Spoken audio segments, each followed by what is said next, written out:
assisting us with that. So yeah, and I can see we are recorded, so thank you for that, or recording. That's great, Katie. So good morning, everybody, and welcome to our first board meeting of 2022. Ray, I can see you've got a hand up. Would you like to come in straight away? Yeah, thanks, Matt. Could I just introduce Jamila Hussain to everybody? Is that okay before we get going, just in case people may not know who she is? So stealing my thunder, but of course you can. Oh, I'm sorry, Matt. No, come on. I'm only teasing. Of course, I've got Jamila to welcome. So, but you go ahead. It'd be good to hear from you, actually. Thank you. Okay, thanks. So, first of all, thank you to the board for allowing Jamila to come and observe today. Jamila is fairly newly appointed to Bradford. She's one of our new consultants in palliative care, but also a fantastic, comes with a fantastic reputation as a researcher. So she'll be working closely with John Wright and BIHR and colleagues over there. So she'll have a job which is partly clinical and partly research based. And attendance at the board is part of a development program that Jamila's taking part in. So she's a great new colleague, a great new appointment. So very happy to welcome her today. If you're happy, Max, maybe just let Jamila say hello to everybody.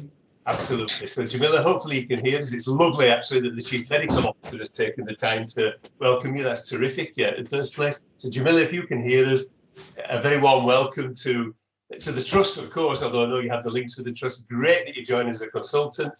Delighted you can join us at board. Would you like to say hello and good morning to colleagues? Yeah, hello everyone. Thank you so much for allowing me to attend today. I'm really looking forward to listening in and seeing how these things are run.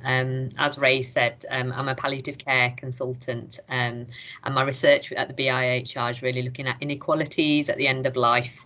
But I'm also taking part in this Welcome Trust pilot, which is to increase diversity on boards generally. And this is part of that programme to get experience and observe boards. So that's why I'm here today. I do have to leave at 11 because we've unfortunately got less staff than expected, so I will leave, but I'm looking forward to it. Thank you.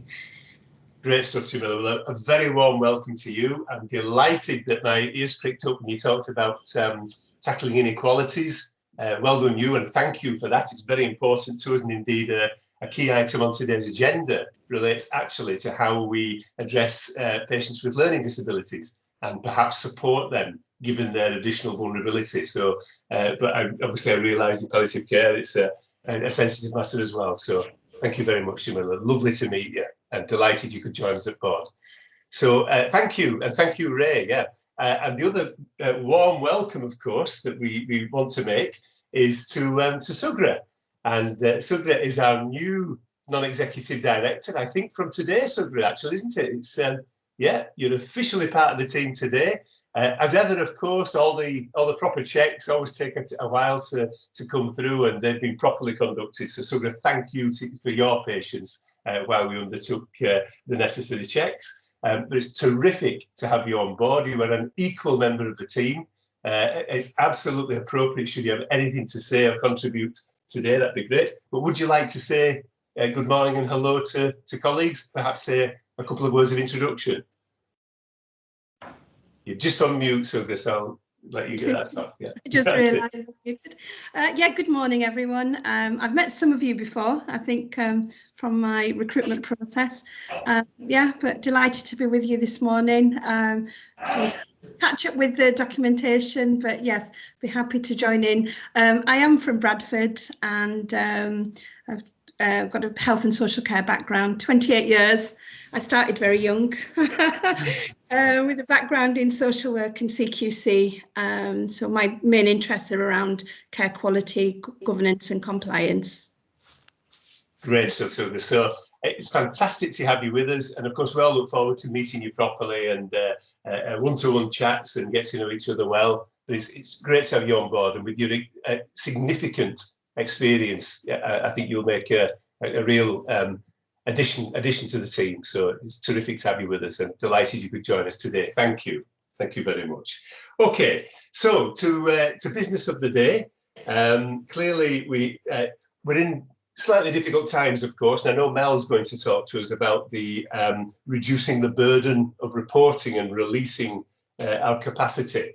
And of course, part of the NHSE guidance on that is that we seek to try and minimise and reduce and stop, if necessary, some meetings that might be said to be not entirely vital to trust business, whilst of course they all support trust business, but we need to allow people to be diverted where necessary to support the operational challenge.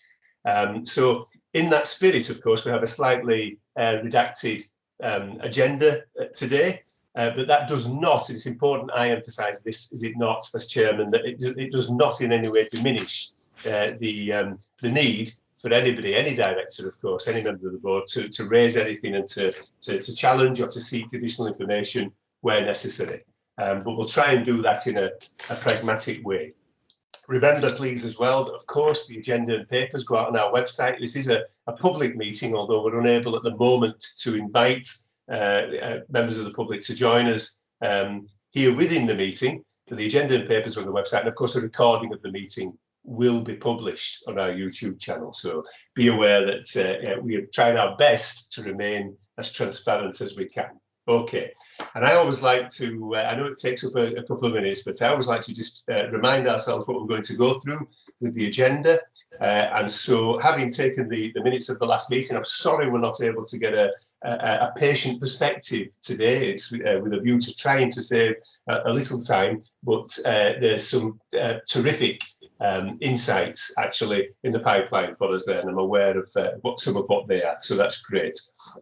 We'll run through Max's reports as chairman, and of course we'll hear from Mel and give Mel the opportunity to tell us anything she would wish to do so to orientate us. And then, as ever, we will go through the trust strategy by taking the academy business as the basis, as the bedrock of what we'll do. So in people, we'll talk about we'll take the chair's report, and of course we will take the standing agenda item of looking after our people. It remains, of course, a national priority, and ours, of course, as well.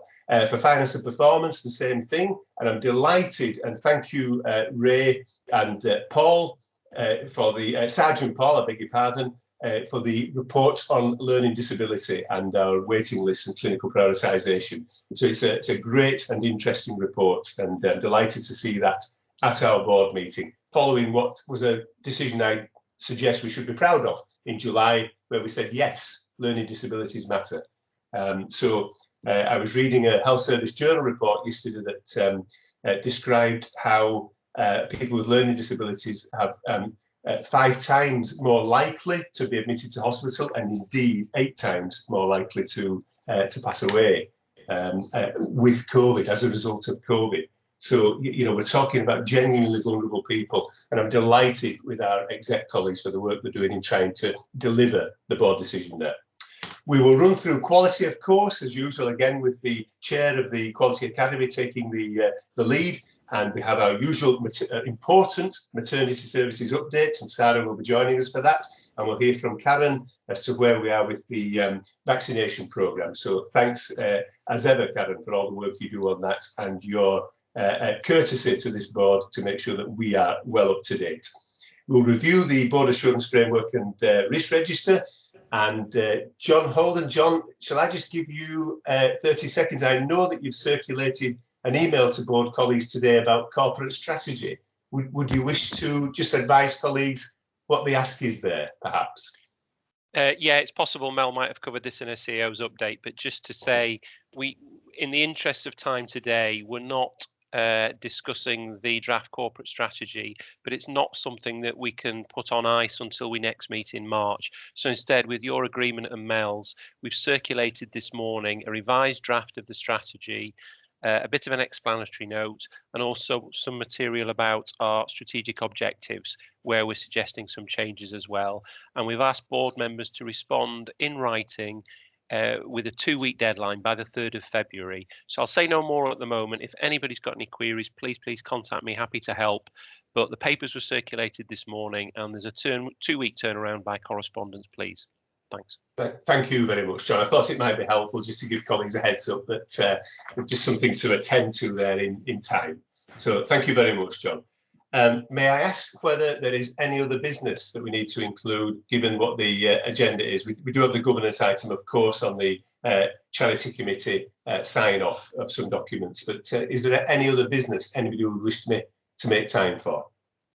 Okay, and then before we start on business as proper, can I just remind colleagues that there are important annexes, and I think sometimes it's important that we remind ourselves how important they are. So we have the dashboard, the finance reports and the performance reports, of course, which will go to much of the business that we're doing today. And then in Annex 2, there's some really important documents, I suggest, that we would wish to be aware of. The Guardian of Safe Working Hours Q2 report. I know that's been discussed at People Academy and is part of the Chair's report. We have the Maternity Incentive Scheme, Safety Action 4. I'll just come back to that in a second. Ray has offered just to speak for a minute or two about what that's about. We have the Freedom to Speak Up Q2 report, a hugely important area of our business, of course, given how important our colleagues and staff are, and delighted to see the internal audit report on that, providing significant assurance for the way in which we run our Freedom to Speak Up business. So well done to colleagues there. We have the workforce report as ever, which of course contains an awful lot of terrific detail. And then the research activity in the trust. I was sorry that we couldn't have a particular agenda item on this, but I recognise the need to save a little time. But it's a brilliant report. So may I just draw your attention to paper 26. 3 main areas: patient recruitment centre, research engagement and CQC, and the applied health research activity. It's really well worth a read. I'm sure colleagues have had the chance to see it, but if you haven't already, may I bring that particularly to your attention. Thank you as well to colleagues for the board committee papers at 27, and then at 28 and 29, again, 2 really, really important papers for information. The progress report on our green plan, with John, thank you for your work on that, and terrific pictures of the cycle hubs. Delighted to see them there, and it's a great move. It has to be a great move. Well done.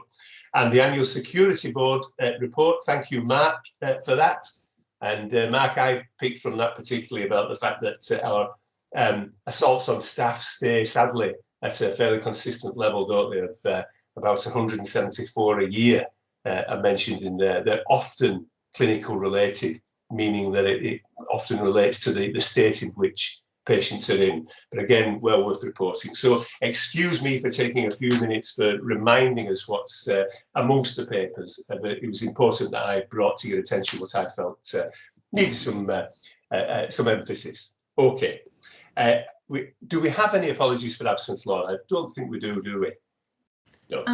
I'm not aware of any, no. Yeah, I'm not sure if anybody's heard from John, but I'll try giving him a call just to see if everything's okay.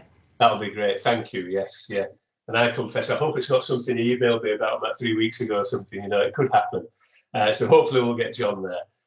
A reminder, colleagues, that we're all obliged to declare our particular interests that might affect our decision making, and there's a record kept of that. I will assume that, because I know our governance colleagues do chase those up, that they are accurate, but of course, as ever, I would ask you to bring to my attention if you have a particular interest in any items we might be dealing with. Okay, we last met as a board on the 18th of November. May I ask whether there are any amendments or inaccuracies in the minutes that people would wish to bring to my attention? If not, I'm going to propose that they are an accurate record of our meeting in November. And it would appear colleagues don't have any issues they wish to raise regarding that, so that's great. Thank you very much. So we'll take those as an approved, accurate record. There were 4 matters arising there, so I'll just give you a moment to orientate to the action list. So the matters arising have been that Karen would circulate some detailed metrics in relation to vaccine take-up. That was earlier, 14th of January, so just a week ago. So thank you very much, Karen, for getting that very latest information sent round to us. And I'll assume everybody's fine with that. That's great. And the second action is also completed, this patient safety specialist update. And I'm grateful to colleagues for welcoming Altaf to become a member of the patient safety subgroup, and he indeed will lead on the non-exec side of seeking assurance, learning and improvement, of course, within patient safety.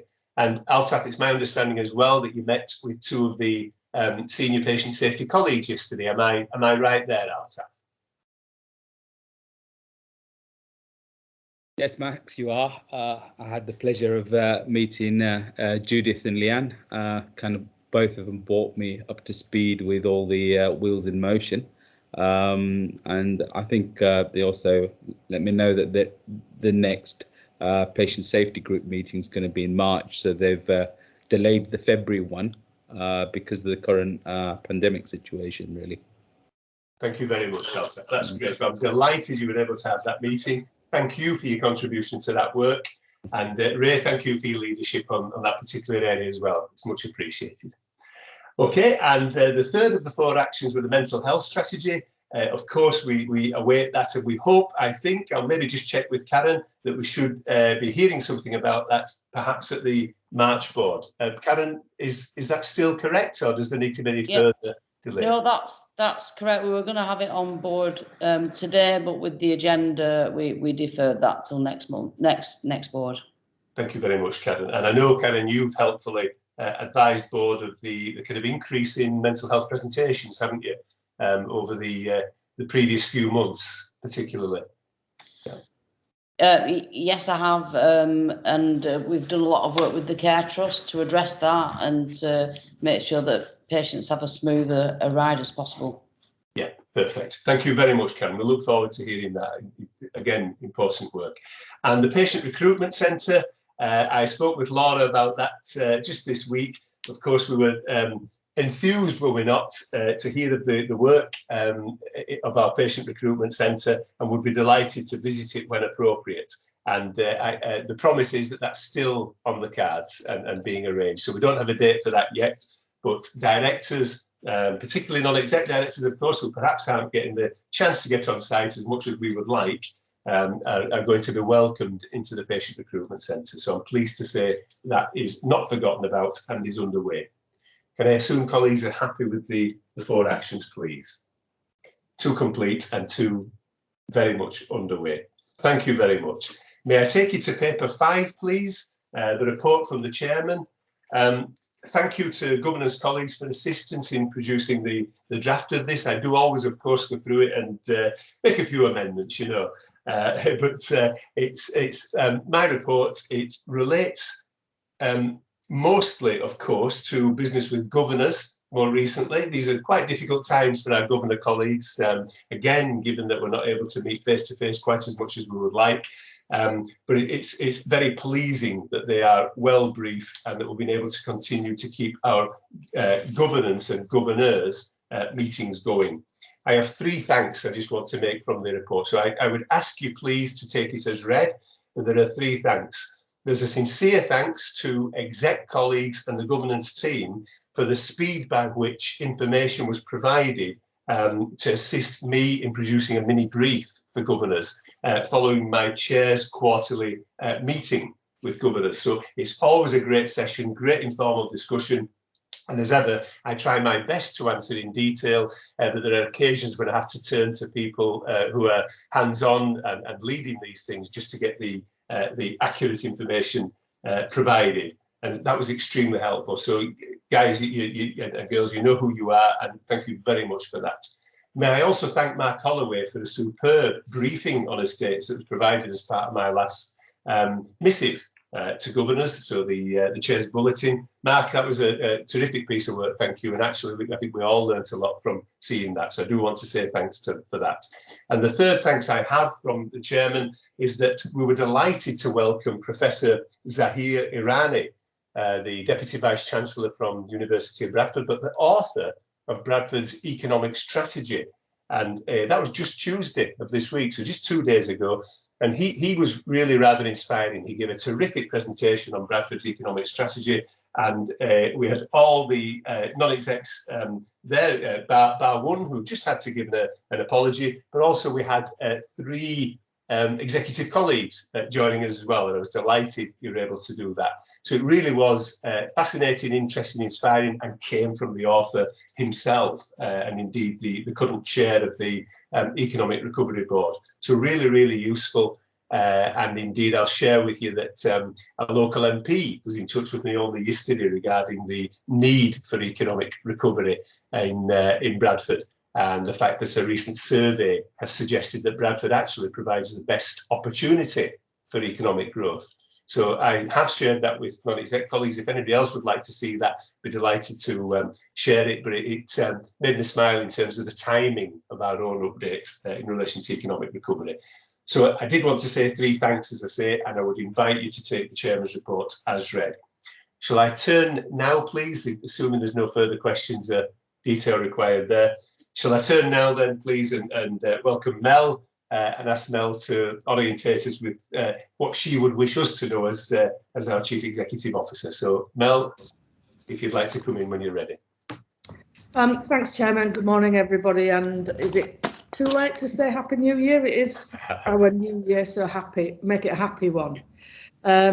So I'm going to go through my report in the manner in which we have become accustomed, which is to start with our patients and our people, to move on to our place and our partnerships with partners across West Yorkshire. So unsurprisingly, starting with patients and our colleagues, ostensibly since we last met as a board, our main focus and activities have been in ensuring an appropriate response to our 5th wave of COVID-19 virus, the Omicron variant. And in responding to this particular variant, which is much more transmissible than the Delta variant, the principal response was to focus initially on the protection of the population with a national vaccination campaign planned to enable us to offer all eligible adults across the UK who had been previously vaccinated their booster jabs by the 31st of December. And you will see in the pack the letter from the 13th of December referencing that particular plan. And at the same time, making what's known as the evergreen offer, which is offering anyone who has up to that point not either received their first or their second or both of those vaccines, an offer to receive that, again, to all eligible adults, and latterly young people and now some children previously unvaccinated. Our place-based SRO for the vaccination campaign from the beginning, Karen, has taken a lead and will provide an update to the board later in the meeting on the detail of the approach and the efficacy of that today, and some of the particular challenges that we have in persuading those who have hitherto been vaccination hesitant, reticent, or downright anti-vaccine in its fullest sense, to take up the offer. In parallel, of course, the COVID vaccine is now a mandated requirement of all NHS employees who have any face-to-face contact with patients.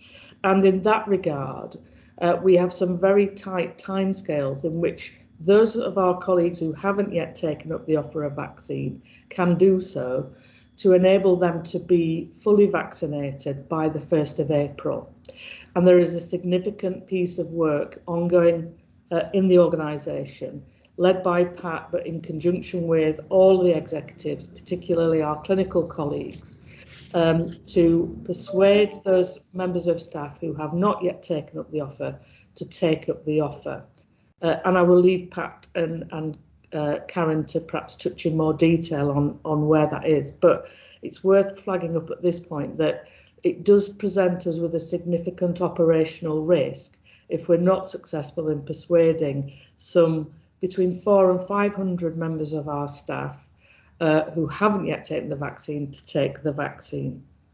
So the vaccination programme aside, in parallel, we also began to prepare to receive an increased number of COVID inpatients.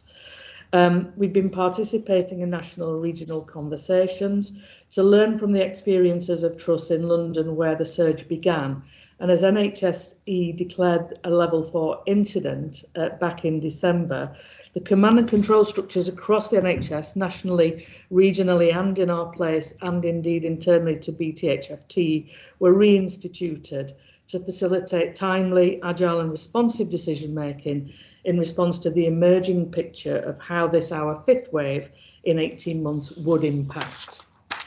As directed by NHSE on the 24th of December, and the letter is enclosed within the pack, and you referenced it, Max, we have reduced much of our business as usual reporting, governance and assurance activities to free up valuable capacity from our workforce to respond to the anticipated surge in patients, and more significantly in this instance, the impact of Omicron on our own colleagues by virtue of sickness and absence.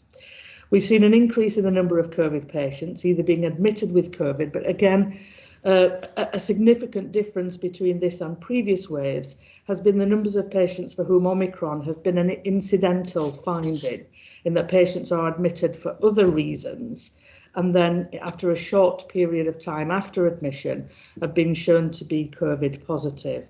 At our last board, we were reporting a total COVID inpatient number of 45.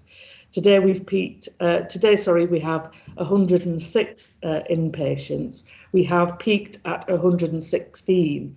But if we were comparing like with like in terms of the numbers that we have previously treated in previous waves, because of the change in the definition of when we can step down patients from being COVID positive, that now being at 10 days as opposed to 14 days, in reality, we were comparing previous numbers with, in previous waves with our numbers today, we could have had up to 140 red patients at any one time in this, our 5th wave, which is more than we had in our wave 1 back in 2020, March. So we have 5 wards designated as red COVID areas. Our biggest challenge today, however, has been the high levels of sickness absence amongst our workforce, which peaked at 640, just over 10% of our workforce, but with differential percentages through sectors, with 13% in registered nurses. This has had a significant impact on our planned elective programme of recovery, where we have had to redeploy staff from areas like theatres and those elective wards to support the red wards.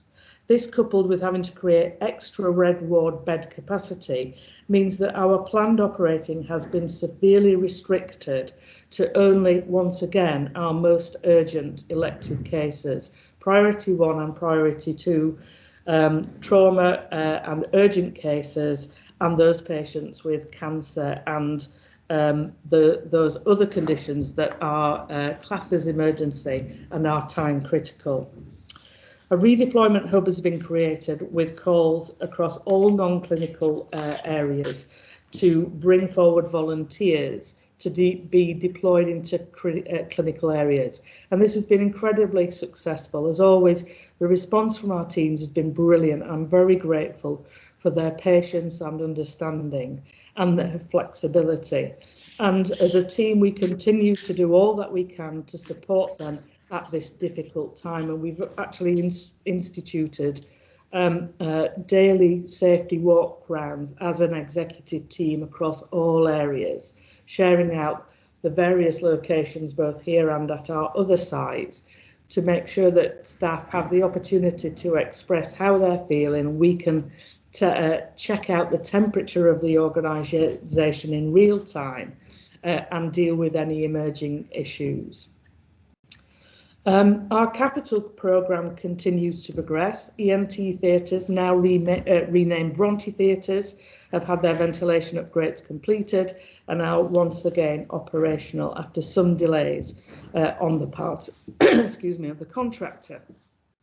Similarly, the planned handover of our new ESTEC facility that colleagues will you visited earlier on in the year, wards 2 and 5, which should have happened before Christmas, has now been delayed several times as the building works have repeatedly failed their final building control inspections. I've met twice with the regional leadership of Tilbury Douglas, our contractor, to impress upon them both our disappointment with this situation and also the urgency with which this facility is required at this, our busiest time of the year, not only because of the winter post-Christmas period, but of course compounded by the COVID pandemic situation. Mark and the estates team are meeting daily with the site team, pushing this work forward, and we hope that will conclude in the not too far distant future. But it is safe to say that the operational impact of that has not helped at all in us being able to manage flexibly the demands of the pandemic, urgent and emergency admissions that are pretty routine at this time of year, and also trying to keep as much elective work as we possibly can for those urgent cases operating. In terms of our place then, well, I'll just pause there and take any questions on what's happening in the trust, Max. Thank you, Mel. Quite right. Yeah. See if there's any further detail required.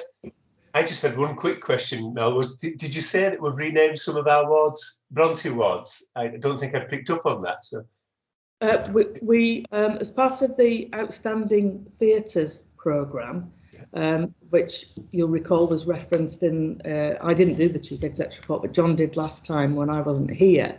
That launched, and in keeping with the spirit of inclusivity and engagement and really kind of motivating staff to make some tangible changes to the way that they are operating. It was the staff who work in theatres actually who came forward with the suggestion that we should give those theatres a name. And we kind of said, okay, that would be a good thing to do. And we asked the staff themselves what they would like it to be called. Ray's got his hand up, so he might want to say a little bit more about that as the lead for that programme. Yes, thank you. And I apologise if I didn't pick up on something that was previously mentioned to us. So, Ray, did you want to come in? Yeah, thanks, Max. Thanks, Mel. So I think the feeling was that as part of the relaunch, so they've had a big refresh, had a lot of money spent on them, much of it under the skin that you can't see, but actually you can see changes to the skin of the theatres, and it just looks so much of a nicer place to be for staff who work there and also patients who are treated there. There's murals on the walls, and it all feels very clean and fresh. So it looks a really reinvigorated place to be. We recognise that it'd been called ENT theatres forever, but of course it's not just ENT that takes place there. As well as ENT, there's head and neck work, or orthodontic work, ophthalmology, and who knows what we might place in those theatres in years to come. So to call them ENT theatres didn't quite reflect what their function was. And staff were really keen, and which is great to see, because they're actually really taking ownership now of the working environment, you know, and really showing a really positive interest in what they do. So as Mel said, they were instrumental in terms of coming up with the name. There were various options discussed, but in the end, it was felt that something which reflected our local heritage would be really positive, and there were various other names discussed, but Bronte was the name that was not quite unanimous, but overwhelmingly the majority felt was the right way to go. Lovely. That's a great idea. Thank you, Mel and Ray. Yes, Janet, would you like to come in? Just a very quick observation question, Mel. Thank you for summary around COVID, and of course it's the vaccination legislation includes all students in your premises as well, doesn't it? So there's a huge amount of work going on with those organisations to universities, etc., to have accurate data so people are placed appropriately. I'm also, if I'm right, the legislation applies to England only. Does it therefore have you seen or anticipating any migration of staff between countries, which may or may come up, because it's an option for those who particularly don't want to be vaccinated? So I'm just very mindful, because I'm expecting some of it in terms of recruitment, and they're potentially having a workforce implication further down the track.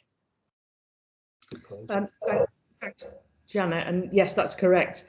I can see that Pat's got a hand up. It's not something that we've actively discussed at this present time. Our focus primarily is on mitigating the risk by trying to allow our colleagues the space and time to have the discussions that can provide them with the reassurances that this is the right thing to do, and that there isn't kind of inherent risk that they might believe associated with having the vaccine. So it's not something that we've touched on yet. Pat might want to discuss it. She might have had some conversations relating to it in the wider HR world.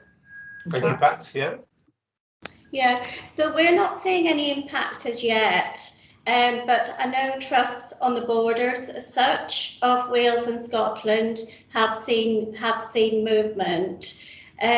We understand that whilst there isn't going to be any legislation covering Scotland and Wales, that trusts are being asked to mandate vaccination requirements for new starters, so that doesn't have an adverse effect on England. But I'm not totally clear how far that's got to. That just came up in a national meeting yesterday. Thank you. Thank you, Pat. Yes, and Janice, I'll assume that's answered your query sufficiently. Yeah, looks the case. Yeah, thank you very much. That's great. Mel, I think we're back with you then, please. Yeah, thank you.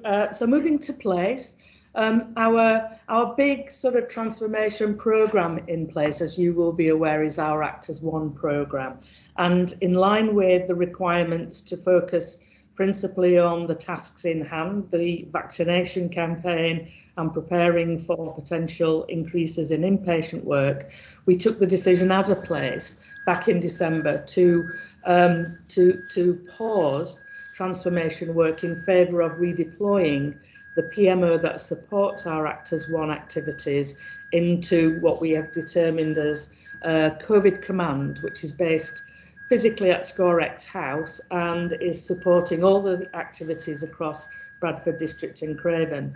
So not an awful lot of activities taking place in Act as One. We are having conversations now as it looks like potentially our COVID challenges are plateauing and not deteriorating at the rate that they were this time last week. So we need to turn our minds, both as an organisation and a place, to returning as quickly as we can to business as usual, and that will happen in due course. At the same time, so there's a big change in our leadership at place is that Brendan, my colleague from Airedale, has moved on and is now the chief exec at Calderdale and Huddersfield.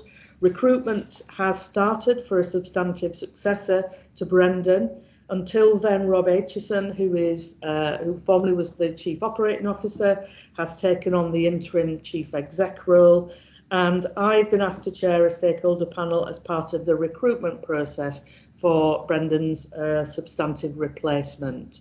And that should be taking place in the next month or so. At the same time, we continue to strengthen our place-based governance.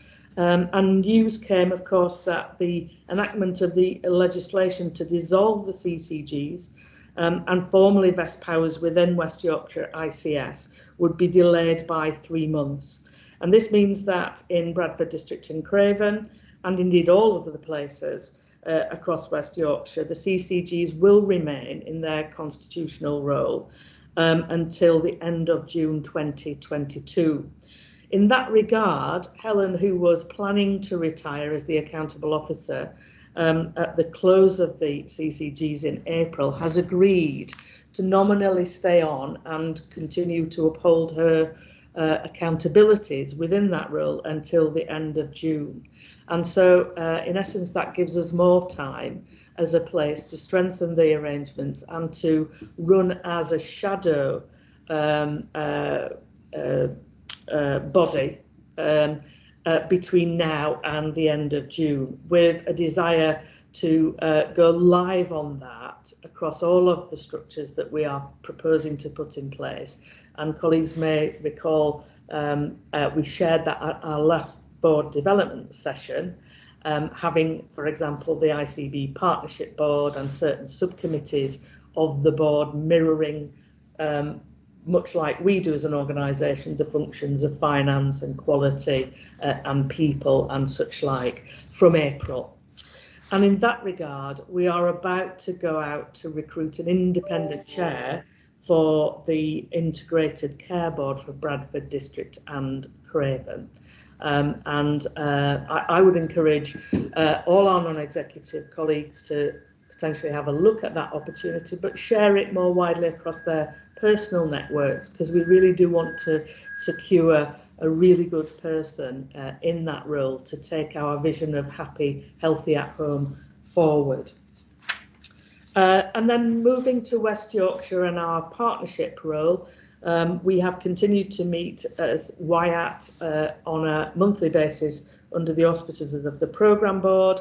But again, there have been certain elements of that have been slowed because of the pandemic and the need to reinstitute the Gold Command scenario that involves all the coups across WIAT meeting on a more regular basis to explore opportunities or the need for mutual aid.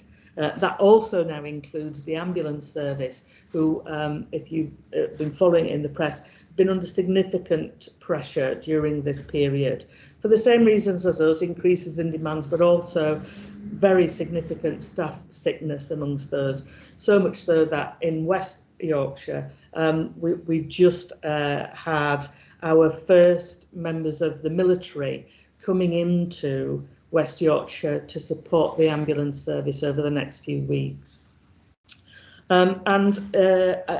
News of another leadership responsibility for me as the distributed leadership that we employ across WIAT is that I'm taking on the responsibility for our local maternity system. And that's in recognition really of the work that we're doing as a maternity service, my previous involvement in the National Maternity Review and my continued membership of the Stakeholder Council in support of that. And that's all I wanted to say, Chairman. Happy to take questions. That's great stuff, Mel. Thank you very much. I'll open up for any further questions. Mel, may I ask your opinion as to whether we might, as a board, want to note our commendation or compliments to Helen Hurst for her flexibility at the end of a significant tenure as accountable officer. You know, she was expected, of course, to be able to move on, wasn't she? I think at the end of March, and as my understanding is that she's quite happily said, yes, I'll extend that in order to assist the legislative change. So I wonder if we want to note as a board our appreciation of Helen's commitment to the people of Bradford here. I think that would be a nice thing to do, because I personally am very grateful to Helen for that. Announcements went out yesterday, you may have seen them and received them, Chair, from Rob Webster confirming the place-based leadership arrangements designate. So myself, Robin Tuddenham for Calderdale, Carol McKenna for Kirklees, Tim Riley for Leeds, and Joe Webster for Wakefield have been named as the accountable officer stroke place-based leads. But of course, that is still in designate function until the legislation's enacted. Thank you, Mel. And Mel, I can confirm I have shared that document with non-exec directors as well, so they will have a chance to see that. And yeah, so let's just note our appreciation to Helen for the flexibility that she's showing in her commitment to the people of Bradford. It's great, and you put it very well there, Mel. Of course, it helps you in the transition to a significant new additional role for yourself. So thank you. Julie, shall I bring you in, please? Yeah, just to say, just a couple of observations. I think it's great to see Mel as place-based lead. I think we've got the only Foundation Trust acute-based lead, so I think it'll be a great opportunity to see how that works and a great opportunity for us as Bradford Hospitals Trust. So I think that's really good to see that formal. I think the second observation is the need for our place-based working and our working at West Yorkshire as we move out of this wave of COVID. I think those golden days when we said when COVID is over have gone. So as we come out of this wave, I think the need for the place-based working and West Yorkshire working. So the need for working with social care and the need for working with primary care are going to be enhanced. So I think a real opportunity for our place-based working and West Yorkshire working. So a great time. And I know we're going to have a bit more of a conversation, but I think there is some pace to that, given where we are and the recovery, not just for us, but for the NHS wider. So just wanted to make those observations. I know we'll talk more this afternoon. Thank you very much, Julie. Yeah, that's extremely helpful. Mel, would you like to come back in? Yeah, please do. I think Julie's absolutely right, and I think we've already got some fantastic foundations in Bradford District and Craven, that have happened for many years. But a great example of what she just said is one of the massive challenges that other organisations like ourselves in West Yorkshire have been facing is how do you deal with the potential increase in inpatients. It could be this wave, it could be the next wave, it could be whatever, when such a significant proportion of your beds are occupied by people who in our system would be out in the community. They would either be under the care of our local authority or our elderly virtual ward or in our independent sector, because we are incredibly good at keeping that number of patients previously referred to as medically fit, medically optimised. Now they have no criteria to reside in a hospital. That's the new terminology, and it has become a big area of focus for the NHS in conjunction with local authority partners and others at place to try and keep that number to its smallest possible amount. Traditionally, we've done incredibly well, and indeed so much so that other places across West Yorkshire and further afield have been implored to come and have a look at what it is that makes that part of our organisation and our relationship with place so successful. But it's exactly as Julie's described, which is this is about having the ability to create capacity, keep patients in the right places by working well as a place. Well said. Thank you. Yeah, thank you, Julie. Thank you, Mel. Yes. And I think if there are no further comments, we'll thank Mel for the thorough and helpful briefing that we've had there and the way in which Mel takes us from internal trust business throughout and into West Yorkshire. So that's great, Mel. Thank you. Okay. So moving through the agenda, before we just go into the business on people, there's just one item that Ray, thank you Ray, has offered to just give us a couple of minutes on, and that's item 23. So just very, very briefly into the annexes, item 23 is the Maternity Incentive Scheme, Safety Action 4. And I'll just remind you what the paper says: to demonstrate an effective system of obstetric medical workforce planning to the required standard. The paper actually reads like it required board authority, but I think we can be assured and satisfied that it's been dealt with appropriately at Academy, at People Academy, I think. However, Ray, shall I turn to you, and you kindly offered just to give a couple of minutes on bringing directors' attention to that item. Thank you. Yeah, of course, Max. So I'm happy to take any questions, but I'll keep my update brief. It has been discussed and approved at People Academy, as you suggest, and that was in November. So tiny bit of context. So the CNST, Clinical Negligence Scheme for Trust, obviously pays out an awful lot of money every year. Obstetric claims account for about 11% of the number of claims, but almost 60% of the total cost of claims. So it's a huge area for litigation and negligence claims. In order to incentivise good practice in this area, to reduce that burden, NHS Resolution introduced the Maternity Incentive Scheme. It's got 10 actions, and if an organisation can demonstrate compliance with all 10 actions, then they receive a rebate of 10% on their contribution to that scheme, which is, as you can imagine, a significant amount of money for us. So it's not just about money, of course, it's about safety and doing the right thing as well. Safety Action 4 is, as you've described, Max, and this is very much around consultant workforce, in particular consultant cover and attendance of consultants at the appropriate scenarios in the care of patients. So again, by way of context, we have 20 consultants in the Obs and Gynae department, and from the 1st of November last year, for the first time, certainly in my time here, we've been able to actually split the rota into cover separately for obstetrics and for gynecology, which is really important. Then somebody isn't trying to do two sets of work in two different places, which of course is very difficult. Reassuringly, all the consultant sessions designated for labour ward were covered, so there were no gaps at all. And weekly, our consultants provide almost 100 hours of resident consultant time on our labour ward, which is great for patients and great as support for the juniors. So consultant cover is extremely good. An audit was carried out in October to look at the specific area of attendance at must events. There are certain events, so category 1 sections, for example, and a load of others which are designated by the Royal College as must be attended by a consultant. In total, during the month, there were 50 obstetric cases who were taken to theatre at night. So consultant covers present until 10 p.m. But after that time, there were 50 cases to theatre. Every single one of the cases was discussed with the consultant on call, so complete compliance there. According to the must criteria, 12 cases required a consultant to attend, which they did, and actually attended in 2 others as well. So again, complete compliance with the must attend.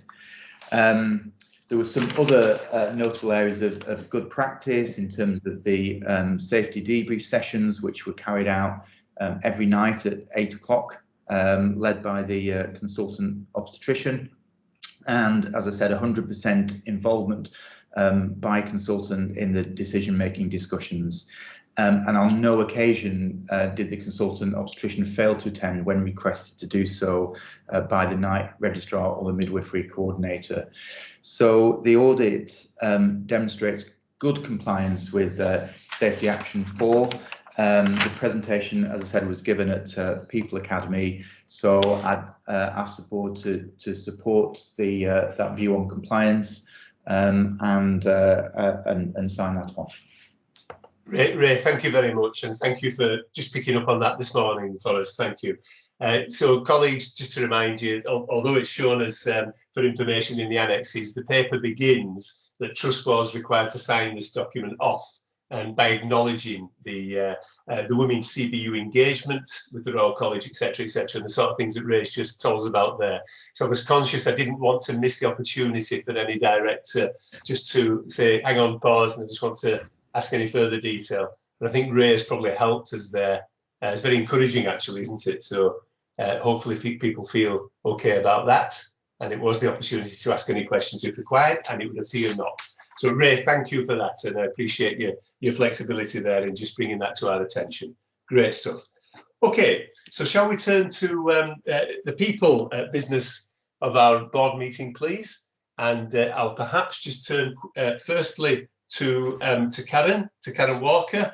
And Karen, you may wish to bring to our attention anything regarding the report from the chair for November and any verbal updates on current issues. So I guess between Karen and Pat, yes, should I turn to you first, Karen?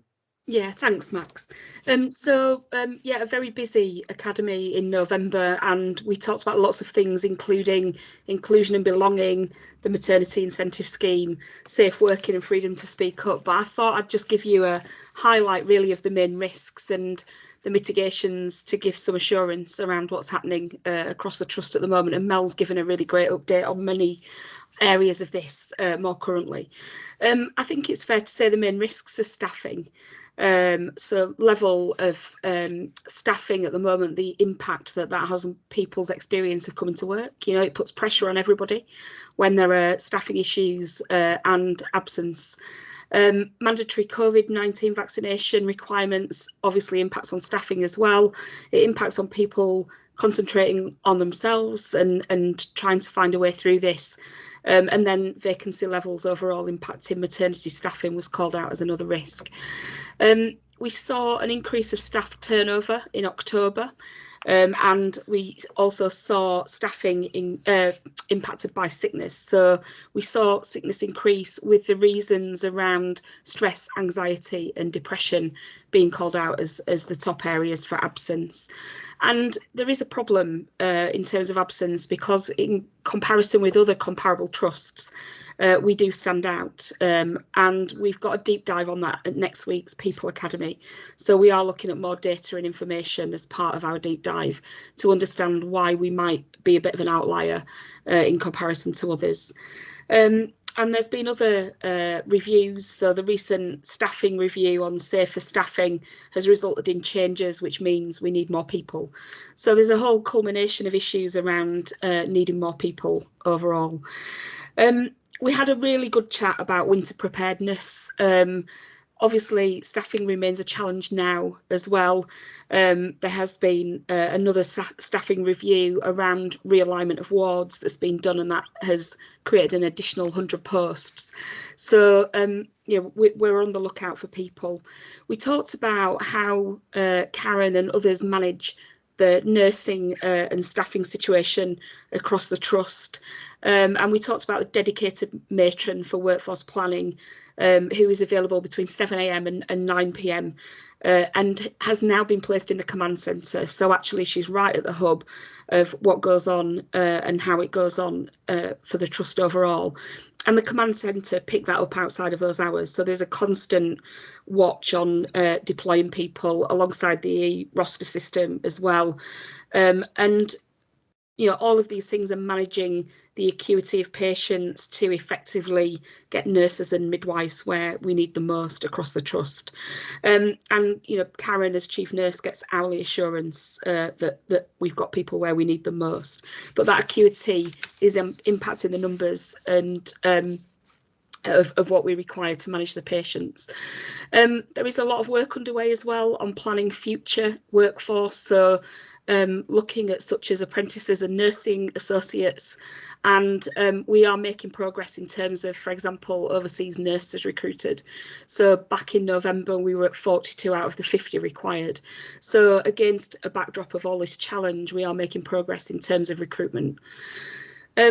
Vaccination as a condition of employment for all health workers, as Mel has talked about, it is a significant risk.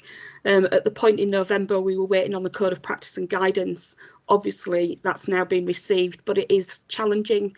And an additional challenge, as Sugra's already identified in the chat, is that we were struggling to compare notes and records in terms of who'd had a vaccine elsewhere. But as Karen has said, we'll get an update on that during today.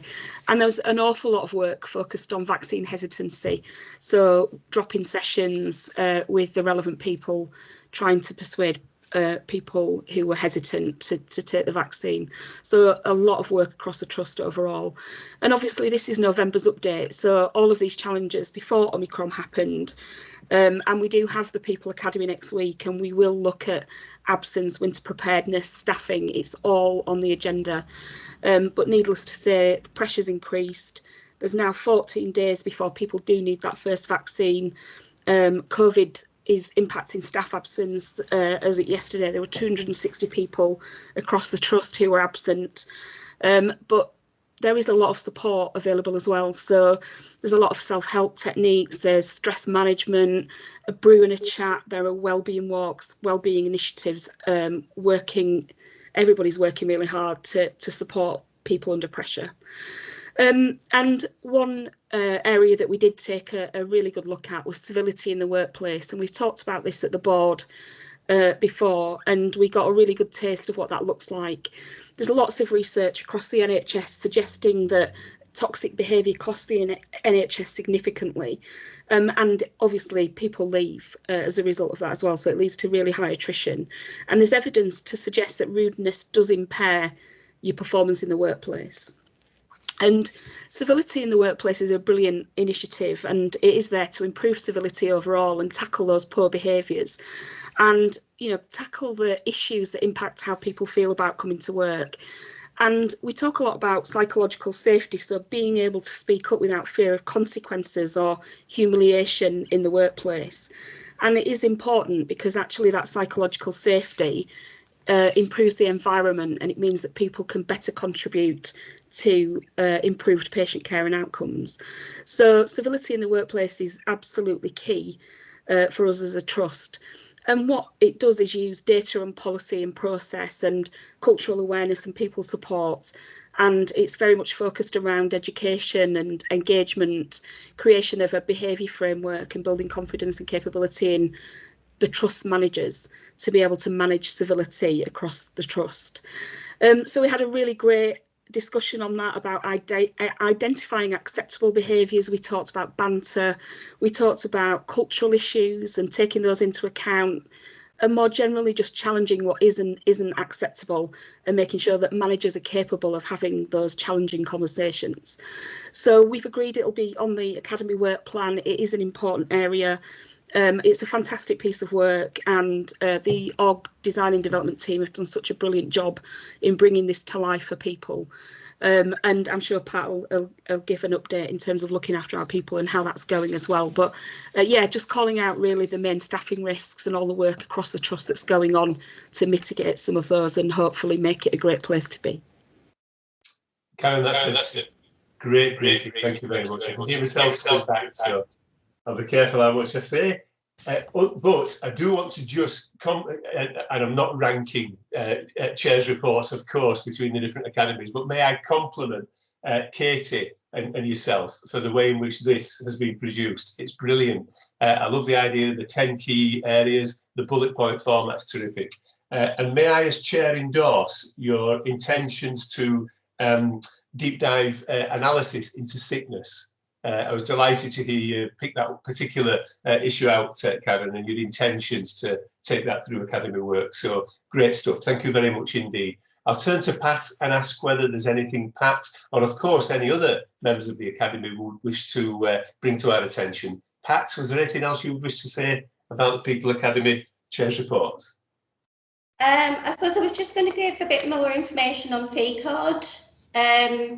If you wanted, Max, and then sort of go on to looking after our people. Yes, please do. Yeah, should we do it in that way then? Yeah, well, that's fine. And then take questions to isolate. Yeah. Okay. So I think we've heard a couple of times that sickness has been a continued pressure for us, and whilst we are seeing our sickness stabilising, we're not seeing it come down yet.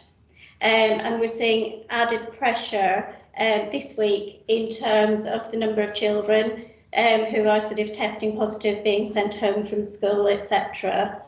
So that has been an added pressure this week. We're also seeing increased sickness on the back of the mandatory vaccination requirement.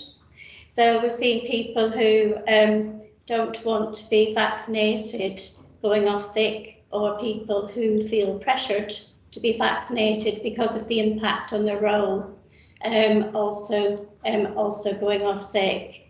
And that's something we're having to manage in terms of this whole process. In terms of fee code, so we are one of 12 trusts in Yorkshire and Humber who have more than 300 staff who have not had their first vaccine. And as Mel said, the timescale is tight for us. So to meet the mandatory deadlines, a member of staff has to have had their first vaccine by the 3rd of February to enable full vaccination by the 31st of March. Sugar's put something in the chat. Data has been a real... pick up on that, yeah. Yeah, so data has been a real challenge for us and everybody really in terms of this process. So we have had automatic access, obviously, to data where staff have been vaccinated within the trust, but we've not had automatic data on staff who have been vaccinated elsewhere. And so it's been sort of a huge manual exercise to try and get to the best position we are. We are still hoping that there will be a national system solution, but that won't necessarily help in terms of the urgent task before 3rd of February. The majority of our staff will be in scope of the regulations due to the definition. Some staff will be out of scope, and again we are working through those. But the incidental patient contact part of the definition does put a lot more staff in scope than you would necessarily think if you just read the guidance. So we have, end of last week, we have sent out updated staff lists to managers where we've got either no record of the vaccination or where staff have declined. We have sent out yesterday and today, we have around 450 formal review letters gone out to staff. Again, that is a letter in terms of the phase 2 guidance, that's a formal letter, obviously urging them to be vaccinated, advising them of the support available, but advising of the employment implications if redeployment or redesign of a role is not possible. We continue alongside that. We have offered every member of staff a one-to-one meeting with their line manager and with an HR rep, and we continue to run engagement events for staff. Those have been both online and face-to-face, and targeted groups where we know we have high numbers of unvaccinated staff. So today, for example, there's a face-to-face session targeting estates and facilities staff. Next week, we have a face-to-face session targeting healthcare assistants and bank staff. And we also have some general sessions. All those sessions have clinical experts as well as either Ray or Karen on, and also workforce people. Alongside the formal HR process bit, Karen is leading a group which is starting to understand the risk to individual services if the numbers of our staff, if the numbers of staff that we've got now continue to remain unvaccinated. And so we'll be able to provide another update at the People Academy briefing next week. I suppose moving on to looking after our people. Just pause you there a second, Pat. May I just pause you there a second? So I think there's maybe just a couple of queries from non-exec colleagues. So Sugra, did you want to articulate your question about the staff charter rights and responsibilities? Please, I didn't want to place that into the wrong basket of questions, if you know what I mean. So I'll let you come in. Yeah, hi. Yeah, that was just picking up on what Karen was saying around the civility, to say, is there scope to include that within any expectations that you've already got set out within a charter? Thank you very much. Yes, Pat, is there anything you'd wish to say about staff charter rights and responsibilities in relation to our civility work? Yeah, so one of the things we're developing through that programme is a behaviours framework.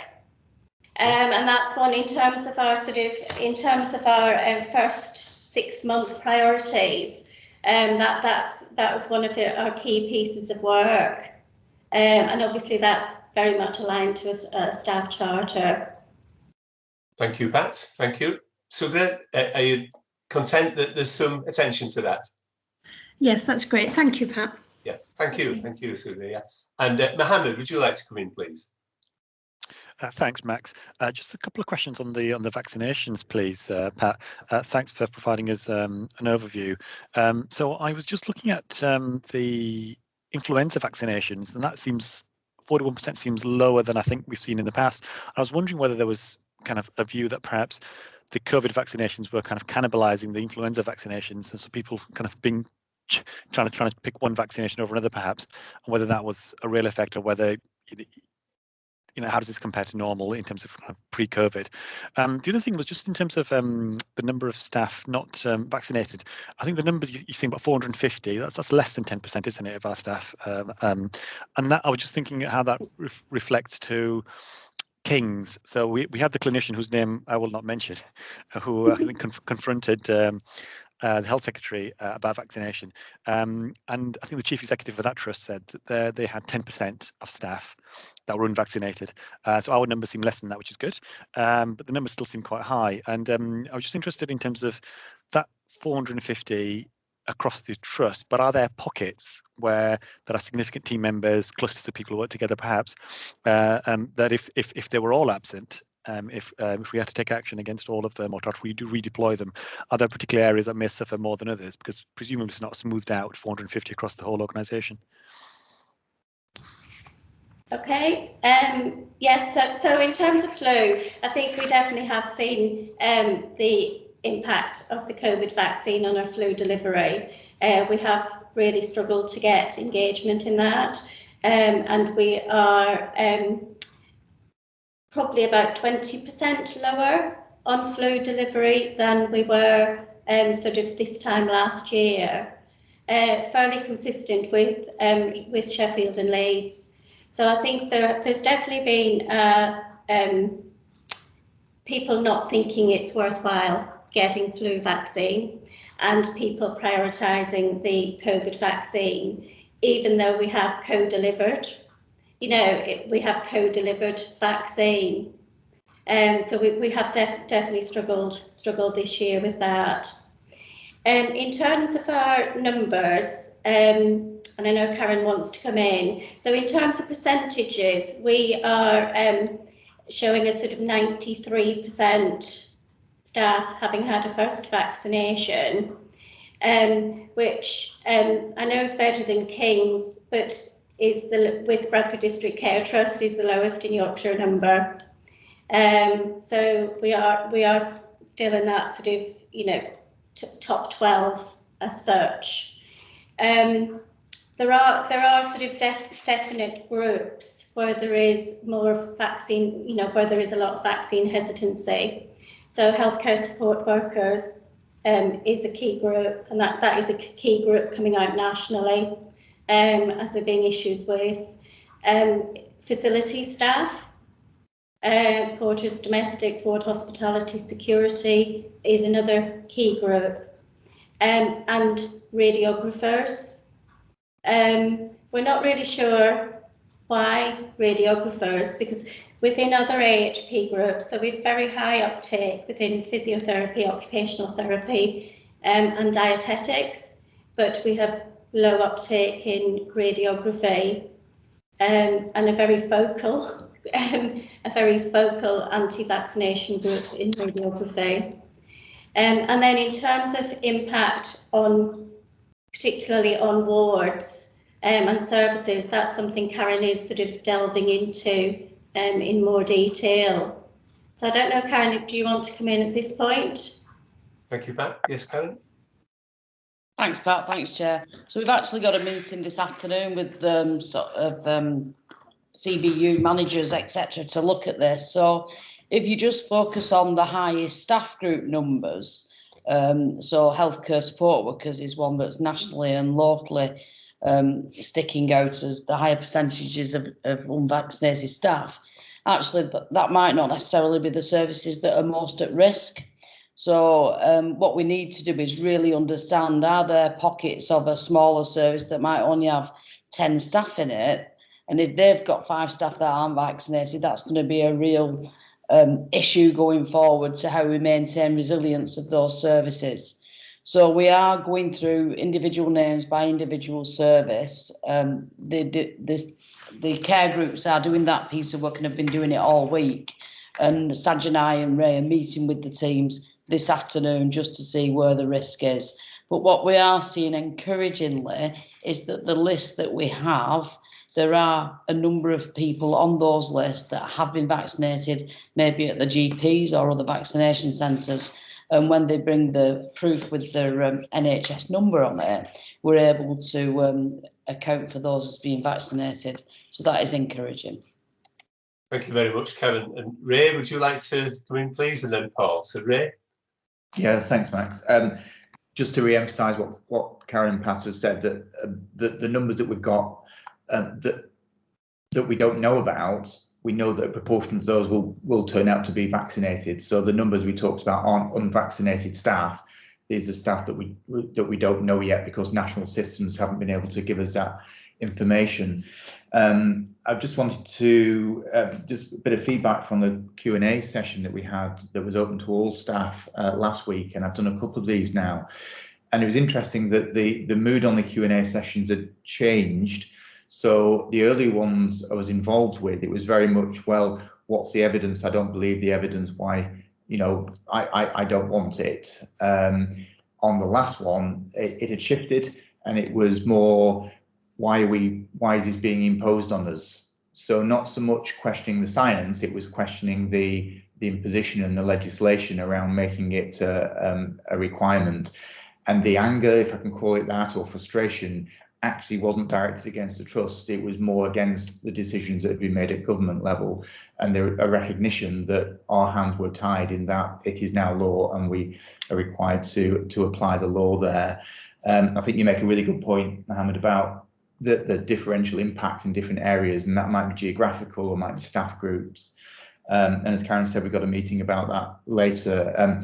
Just to give some reassurance to the board about medical staff, we're probably about 600 medical staff across the trust. Obviously, it fluctuates slightly. At the moment, there are just 12 that we don't know about. So some of those, of course, will be vaccinated. So the unvaccinated number amongst medical staff is likely to be extremely low. And I think they are all doctors in training. Thank you very much, Ray. That's really helpful detail, actually. Thank you for the feedback there. Paul, would you like to come in, please? Yeah, thanks, Max. Good morning. And morning. Sorry, colleagues, I was elsewhere for the first hour this morning. Two quick comments. One about assisting colleagues in the way that Ray's detailed around differential impact. Excuse me, we're trying to put some visualization tools in to make that information more readily available for people to understand where we are now and how that picture might develop over the next number of weeks. And then a just brief comment about that national system point. I mean, there's a sort of historically and in principle, one can accept a reason why there would be a separation of the data between your personal medical record and your employment record. However, under the COPE notice and the provisions that have been made about sharing information quite some time back in the context of the pandemic, one would have hoped that national colleagues would have been able to respond more promptly to try and join the systems up. It has been immensely frustrating. We have been engaged directly with national teams since just before Christmas. We thought they were about to pull a rabbit out of a hat and they were going to get access to a solution this week that would be operational. It looks like that has been rolled back by another couple of weeks. So it's not ideal, and it has triggered more conversations about how do you have sensible conversations about local need in the context of a national crisis, and how do the resources that are amassed at the centre and the requirements that are expressed best locally get on the same page earlier, because this was entirely predictable. Some of us were flagging this up quite some time ago, and it is slightly disappointing that it's taken so long for national colleagues to sort of come together on this, albeit that the systems nationally are a bit clunky and they're a little bit handicapped by that. So there's progress, but just not quite at the pace that ideally for our purposes we would have wanted to have been made. Thank you very much for that detail, Paul. That's great. Mohammed, may I ask whether has that been helpful? Incredibly, I think this was really helpful for a lot of context from the various exec directors. So thank you so much for that. I guess, Paul, the issue on COPE is that I think they rolled it over and it's still due to expire, isn't it, end of March? So potentially that could still be an issue if they don't roll it forward. But I guess we'll see what plays out with that. So, but overall, thank you so much for the information. Thank you. Thank you very much, Mohammed. And may I express my appreciation at this open board meeting for exec colleagues for the efforts that they're putting in to deal with this sensitive matter. I know some of us feel very strongly, one way or the other, of course, about these things, but this is not an easy issue. So very much appreciate Executive Director's efforts. Thank you. Pat, shall I turn back to you and maybe just obviously with looking after our people, we see the daily emails and all the support, etc. But it's just, I feel it's important for an opportunity if you wish to emphasise anything that we're targeting in that area, please, Pat. Yeah, sure. So the only last thing I'd say in VCOD is just to make the point that our staff side have been particularly supportive in terms of our approach. Whilst they don't necessarily agree with the legislation, they understand it is legislation, and they are sort of very much supporting us and their members in trying to encourage vaccination. Thank you, Pat. So I suppose just I won't repeat what as already said. What's already been said, as I know Mel's covered some of this in her update. In terms of sort of what we're doing differently, or what else we're doing, you'll probably see the Wellbeing Wednesday bulletin where we cover our main sort of support options for staff. We have put in place stress management sessions for staff, which are called Time to Pause.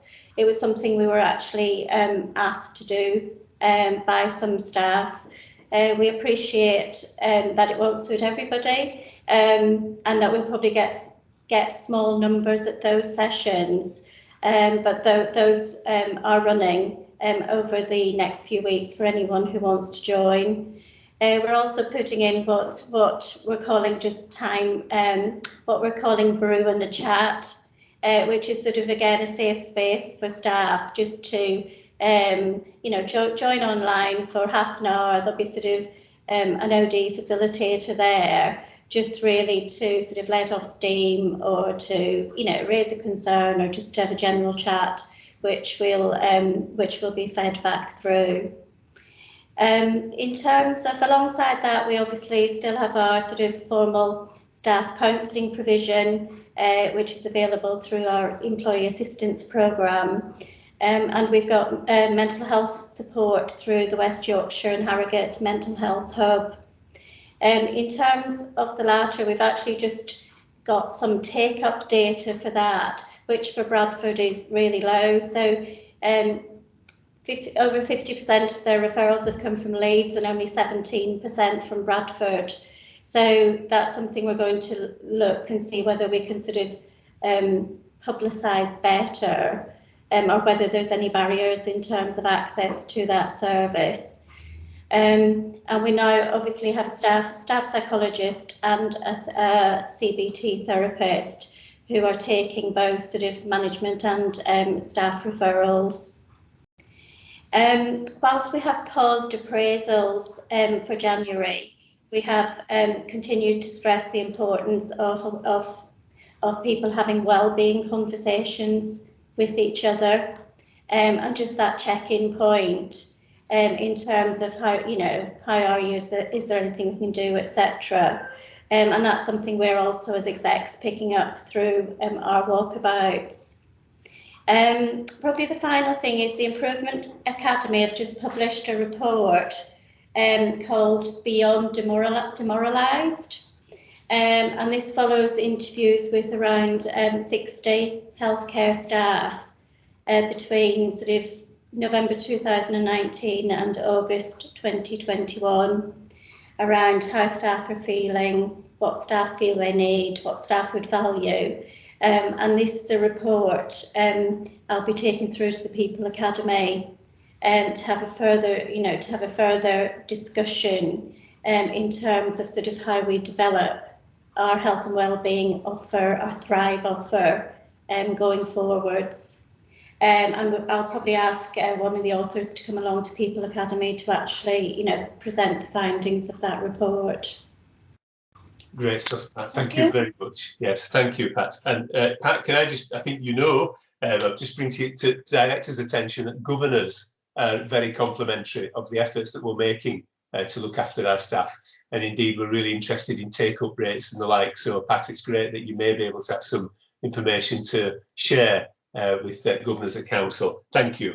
And may I also say that in addition to all the things you mentioned, of course, I'm delighted to see all the work being done on civility, because that seems to me to be an extremely important bedrock to much of this. So thank you, Pat. Yes, I'll open up for any questions, people related at all, before we move on to other matters. Mohammed, would you like to come in, please? Thank you, Chair. It was just a comment about the nursing and midwifery workforce, and I think it relates quite nicely to the update we got from Professor Zahir Irani on Tuesday, Max, where he was telling us about the number of students enrolling into nursing and midwifery was down significantly, and that's something else for us to think about as to how can we support that. Is there something that we can do? I know this kind of relates to a subject we've discussed before around overseas recruitment and the desire to be able to recruit and grow our own, if you like, in Bradford or in the Shire. But we'll be struggling to do that if the numbers are down. And I guess that Professor Irani wasn't able to give us a reason as to why he thought the numbers were down. But that's something for us perhaps to have a look at. And the other bit I thought that was really interesting from the discussion we had on Tuesday, Max, was just the diversity mix within the nursing cohorts. So he talked significantly about the lack of men enrolling in nursing courses and how we can address that. And then also we discussed the lack of ethnic diversity within nursing cohorts and how we can address that. And I guess both those things are important for Bradford. Yes, thank you. Thank you for raising those, Mohammed. That's a very good point. Karen, I can see you've raised a hand. Does it relate to these issues, perhaps? Yeah, thank you. Yeah, come in, please, Karen. Yeah. Thanks. I had a similar conversation with Karen Stansfield just earlier this week around some of those very issues. So where we are seeing reduced numbers of applicants is in midwifery. And midwifery is an area that we've always managed to recruit to in the past. So we're not sure whether that's reflective of a national picture. We are seeing numbers of applicants for adult and children's and mental health nursing courses still, but the quality of the applicants doesn't seem as it has done in previous years. Now, Karen didn't expand on that, so I'm not sure quite what that means. From a men coming into nursing, so we're linked into a piece of regional work on that with a number of our male nurses who are charge nurses and staff nurses getting involved with that to help with promotion of males into the profession. And in addition to that, Karen and I are going to start to do a piece of work that's linking in with Bradford College and hopefully then linking in with schools as well, to get right into schools to talk about nursing, midwifery, health sciences as professions for people in Bradford. Because where we are quite lucky in Bradford, I think, is that a high percentage of students at Bradford University are from within Bradford. So we have an audience there that is right for the picking to encourage to go into these services. So what we want to do is let people know more about the diversity of the courses that are on offer, but also the diversity which is nursing or midwifery, because, you know, people's views of nursing is very different depending on what their experience of that is. So there is absolutely a lot of work to do there. The other offer that we developed internally at BTHFT was around a skills escalator to come in at, you know, band 2 as an apprentice and get all the way to chief nurse if you wanted to. And that's also something that we want to look at for other areas across the patch, but also have that as a recognised skills escalator across the district. And I know there are pieces of work being done around that that Pat and Mel and others have been involved in as well, to look at how we encourage people and get the most out of our wonderful and diverse community. So I hope that answers some of your questions, Mohammed, but at least lets you know that work is being done and we are cited on this. That's great. Thank you very much, Karen. I'm delighted to hear that in your mind. Mohammed, did you want to come back on that? No, thanks, Karen. Thanks for the update. I was just flagging it as something that was raised with us this week and seemed like an important area, and it's good to hear that you're already on it anyway. Yeah, no, thank you. Thank you for raising those points, Mohammed. That's very well put. Karen, I don't know if you've met Zahir, but I think you'd get on very well with him. He's a proud Boltonian. and at times your accents were identical. So it was lovely to hear.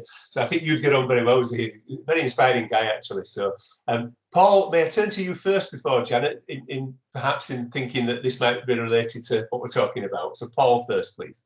Yeah, and just entirely briefly, hopefully, Max, I appreciate the conversation started about clinical professionals, but I just wanted to flag that we're equally involved in a piece of work with university colleagues about the wider workforce, and in that particularly, how do we ensure that we have digital and data professionals in the context of the future NHS workforce, because clearly we are going to increasingly use those technologies and want to understand the information and the insight that the tools provide us. So that's a piece of adjacent or adjutant work that I'm doing with the university as part of a wider place-based piece, and then connected to NHS Access intention that 2022 is the year of the digital professional in healthcare.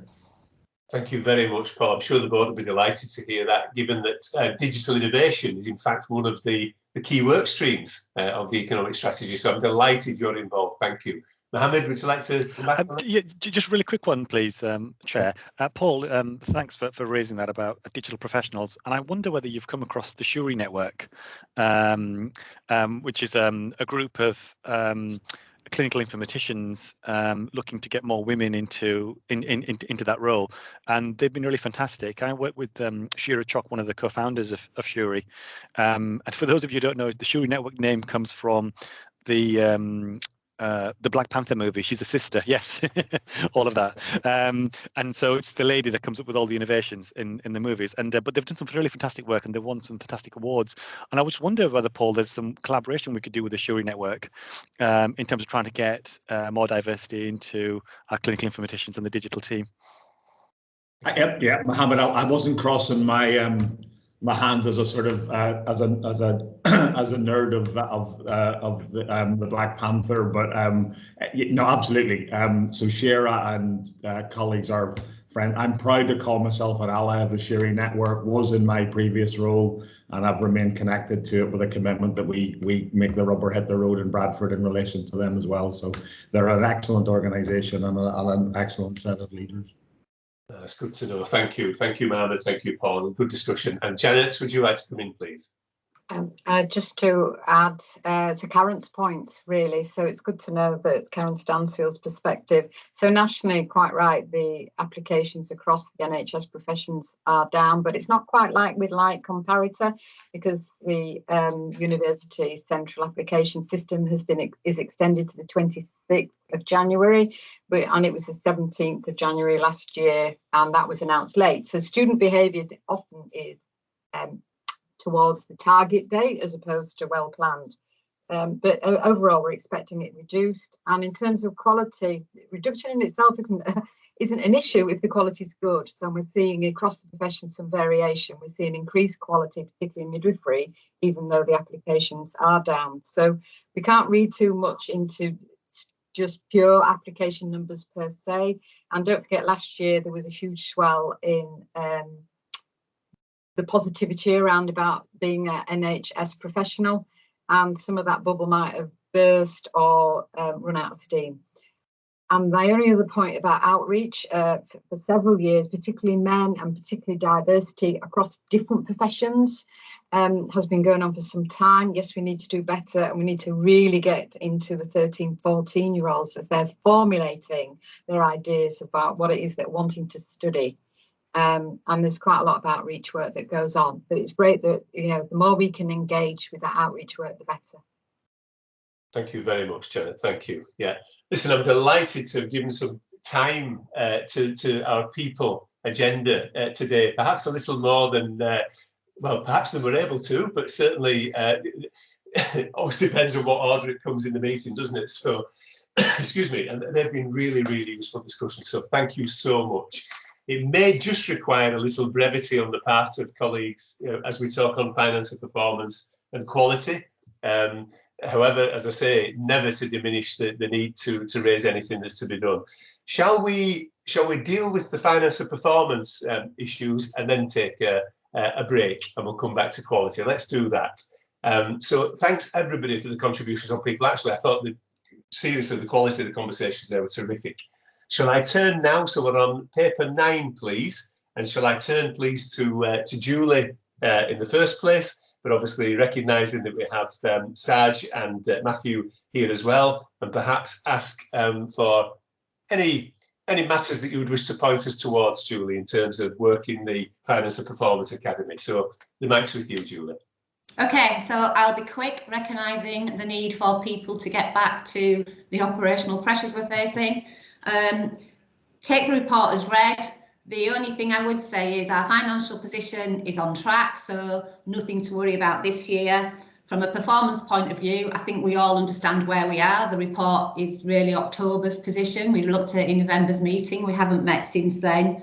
Important to say we did have a deep dive into the urgent and emergency care improvement recovery plan. So I think that's where our focus will be as a board on our improvement from this wave. So we are looking at that in detail, and it was really good to see that deep dive. It wasn't just about what we were doing in the trust, it was about what we were doing in the system. So more of that to come in future reports. We are meeting next week. Recognising where we are, Matthew, Saj and I have had a conversation, and the Finance and Performance Academy will aim to be done in 45 minutes. But we felt it really important to meet. The things we will be looking at will be an update on COVID. We'll be looking at comparison to previous waves and what does that mean for operational performance? What impact is that having on us, and what impact will that have on recovery? And we'll also take a look at the budget setting for 22-23. So what's the process like for setting a budget for 22-23? So we've agreed to shorten the CAS list, but we will have that detailed discussion. So to give board some assurance, we'll be having some of that conversation on Thursday. I'm going to pause there and I'll pass over to Matthew and Saj to see if they want to add anything. Thank you. Thank you very much, Julie. And again, well done to Katie and to Julie as chair for the quality of the report that's provided to board. Thank you. Matthew and Saj, is there anything you would wish to add, please? Nothing to add to the report. Thanks, Matthew. Nothing to add to the report, but it's probably just worth just 2 minutes bringing board up to speed on the planning process for 22-23.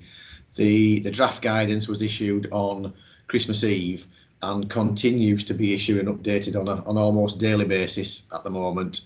And the key unit of planning remains the system, so it's very much currently being held at an ICS level at the moment, where overall the allocation is in draft format for the ICS, and overall the national pot or the ICS pot looks like it's gone up by around about 3%.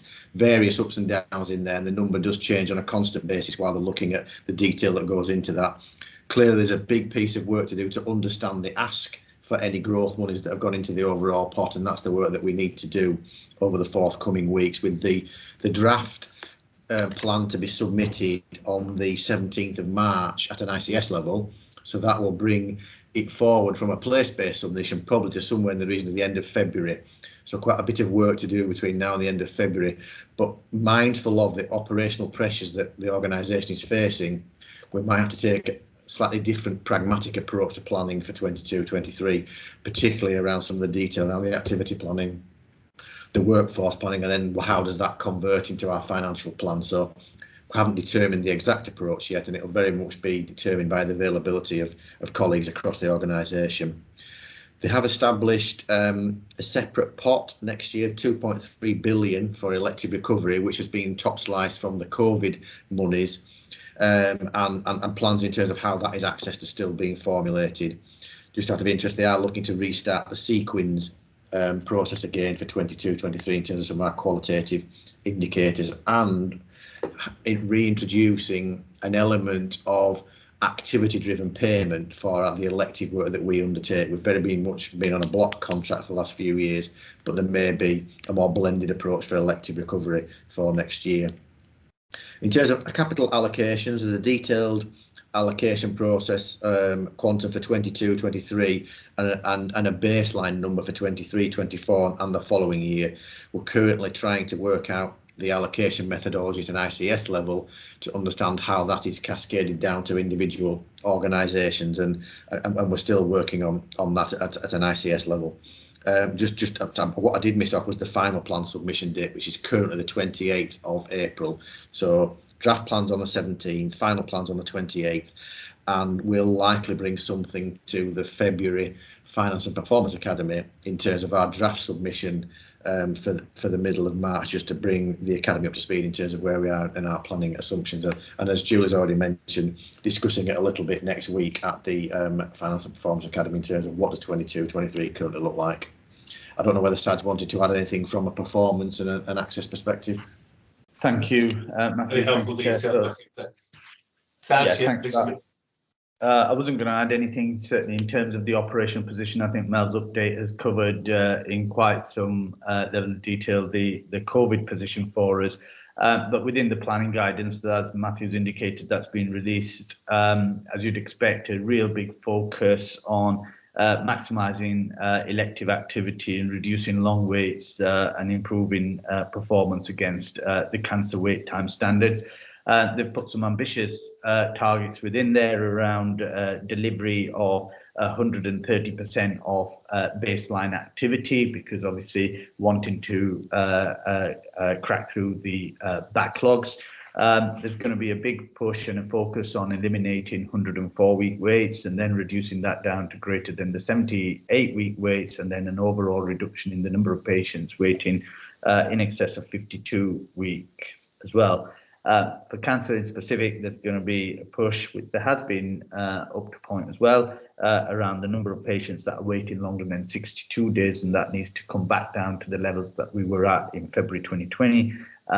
Diagnostics achieving 120% of baseline, and the continued focus, and obviously we've got Sarah who's joined the call as well, but the continued focus on delivering the Ockenden recommendations features as part and parcel of the operational planning guidance.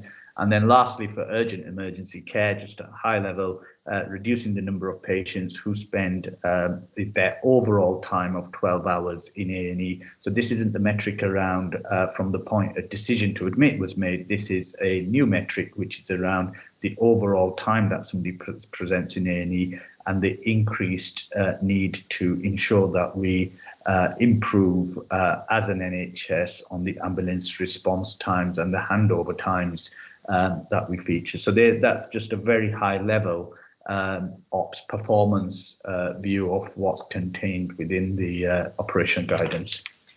Thank you very much, Saj. Saj, is there anything you'd wish to say about the biggest challenge amongst those, or would it be reasonable to say that they all present a challenge? I think we were making good headway, good progress prior to Christmas and this latest Omicron wave, and in fact across a number of those metrics were ahead of planned trajectories that we'd submitted. We were showing some really good progress there. Unfortunately, because of the extreme pressure that's been experienced as a result of Omicron, that has and is impacting our ability to recover. We still are in a number of those areas still ahead of our operational plans. However, they have been significantly thwarted, and therefore we will need to just understand how long. So although we think we're stabilizing when it comes to the Omicron transmissibility, we still do have significant numbers of patients in the hospital bed base. So, and we haven't seen that drop down as yet. So it's at the point where we see those numbers coming down that we can start to get back our elective programme on track. And like I say, we haven't seen that as yet, although the data that we're receiving, early suggestions are that we are flatlining and likely to start to reduce. And as soon as that starts to happen, of course, we'll be putting the pressure back on in terms of delivering our elective programme. Thank you. Thank you very much, Saj, and thank you to you for the efforts of you and your team in performance. Thank you. Mel, shall I turn to you, please?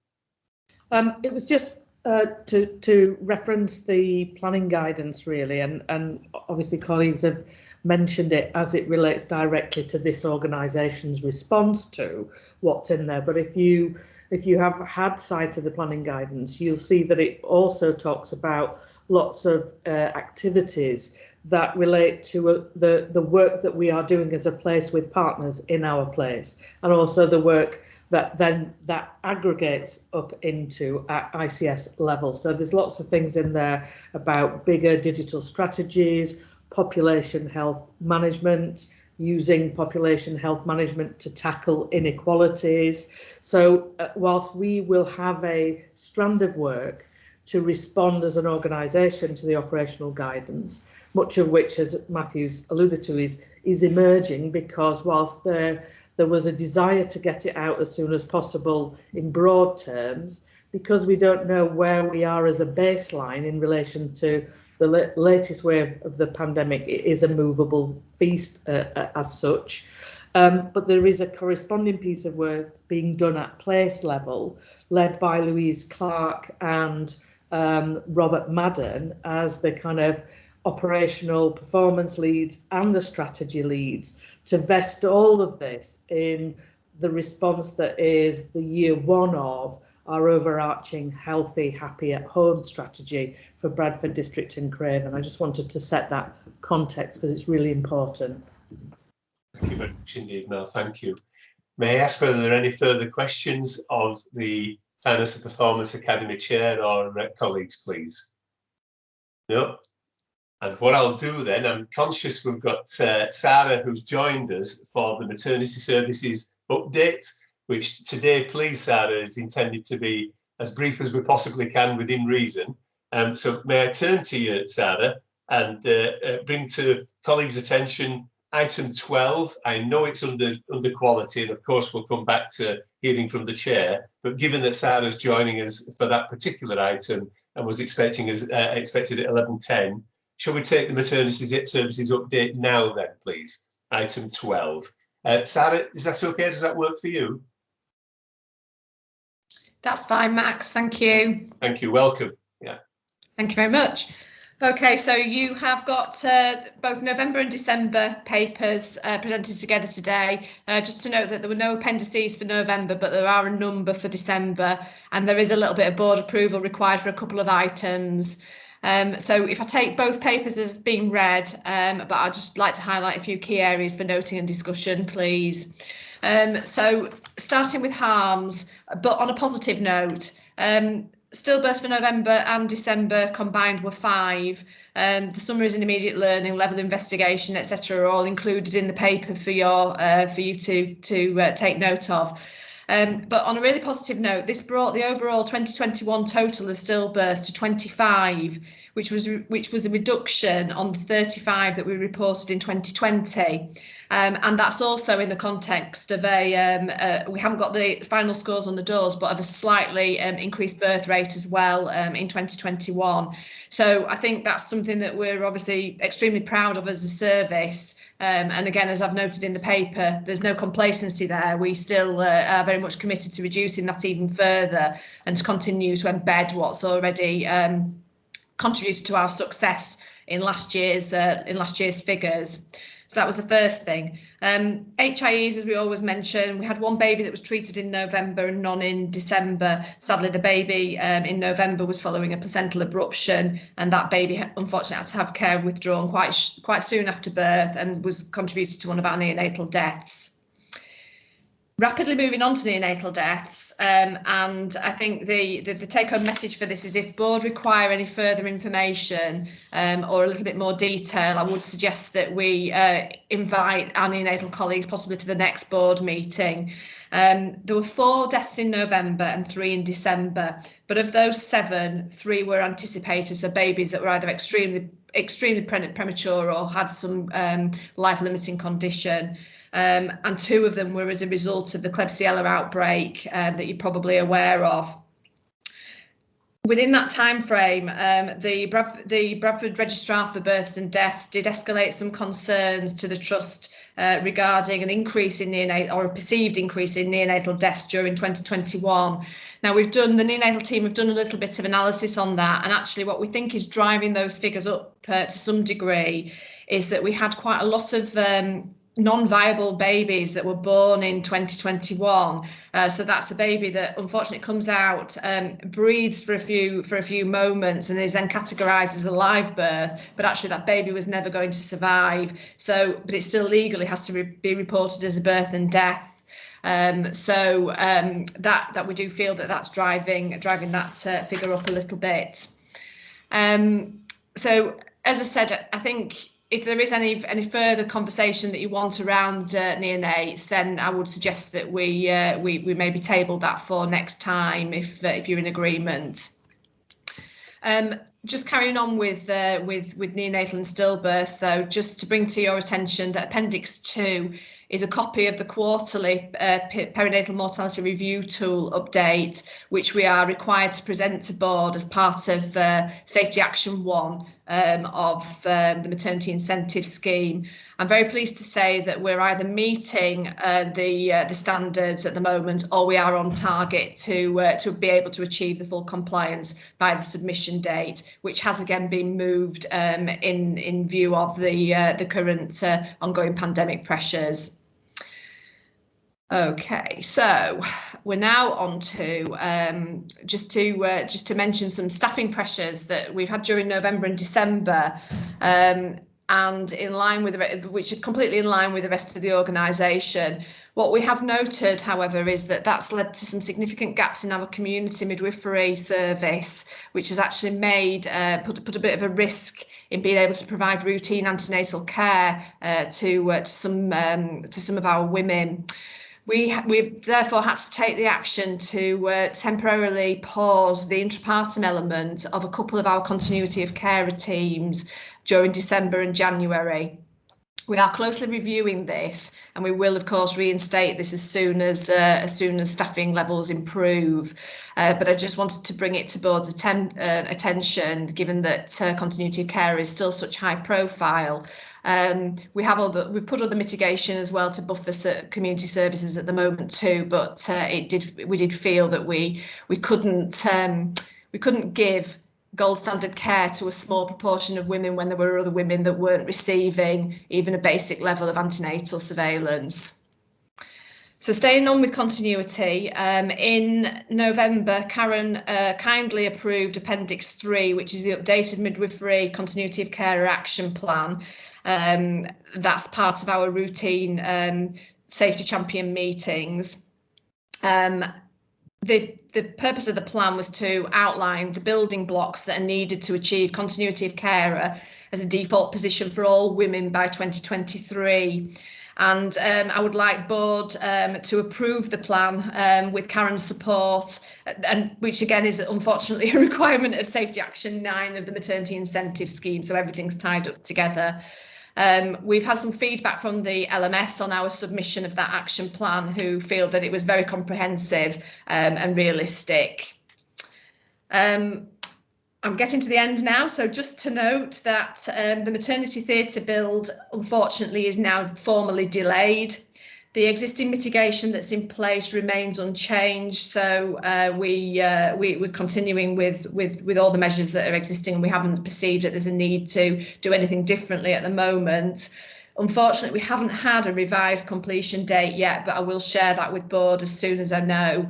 And if Mark is on the call today, he may be able to shed a little bit more light if that's required.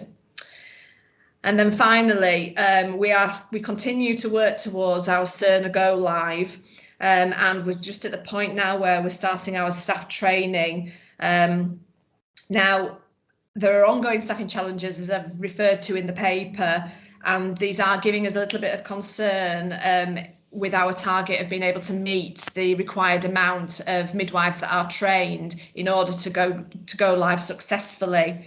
So one of the things that I would like to propose to board, if they are in support of, is that in order to facilitate as much time to be able to get the EPR training up and running, we would just like to propose a temporary pause on all of the mandatory training, with the exception of PROMPT, our emergency training, and the legal requirements around fire. I think we're trying to, if we have got any capacity, we're encouraging staff to continue to do any e-learning that's available, and any safeguarding opportunities, things like that. But I don't think we are going to be able to achieve our normal trajectory of mandatory training if we run it alongside trying to do this short-term training for Cerner Go Live, which obviously is a key priority for both the maternity service but also for the organisation. And that's that. I hope I've whistled through that in enough time that you've been able to get the content, but not enough that it was incomprehensible. And I'm happy to take questions. Thank you very much, Sarah. And of course, colleagues have had the chance to read papers that we get circulated to us, so thank you for that. Firstly, thank you to Karen, who I note has endorsed the suggestion that we might hear a little from neonatal team in March. So a good suggestion, and I can see that the chief nurse approves of that. Karen, may I also ask, I think Sarah is asking, she's bringing to board attention that there may just need to be some compromise, some flexibility on training achievement levels, other than legal requirements. I think, Sarah, was the point you made, in maternity, to allow for proper operational focus. Does that come with your approval, Karen, may I ask? Absolutely. So what we are balancing risk against training requirements. So anything that would impact on things like the maternity incentive scheme or legal requirements or of huge risk, we will continue with. But in line with the rest of the trust, really, other things that we can evidence that it's safe to delay some of that training, we are doing that as well.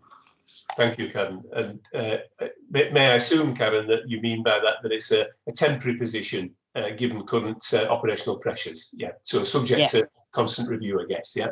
Okay. Thank you. I'll obviously invite any comment from directors, but that's the suggestion there. And Sarah, you asked us to note and approve. Was it the maternity action plan you were referring to at the appendix? Appendix 1. It was the Midwifery Continuity of Care Action Plan, which is Appendix 3. Thank you. Thank you. I'm glad I clarified that. Yes. So and that's the kind of the graph there, isn't it? The matrix. So Midwifery Continuity of Care at full scale. You're asking for the board to note and approve that. Okay, that offers the opportunity then, thank you. So there's 2 requests of us there, and Karen has authorised the idea that we might meet some of the neonatal team in March. May I ask whether anybody has any comments, or can I assume that we unanimously support both of Sarah's suggestions to us as a board, please? Janet, would you like to come in, please? Yeah. Yeah, thank you very much for the comprehensive papers, Sarah, and the highlight summary. That was really, really good. And I'm very supportive of the change in service delivery around continuity care for the reasons that you explained, that we can't have a 2-tier system that one looks like Rolls Royce and one actually doesn't look like it's meeting the minimum standards. So it sounds very fair to try and address all women's needs. I absolutely understand where you are.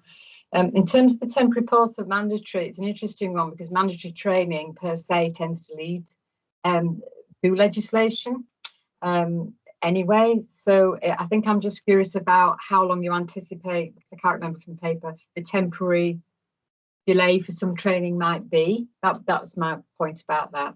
But the other questions around staffing that can come later, Max, I think, because this is about decisions. They're my points.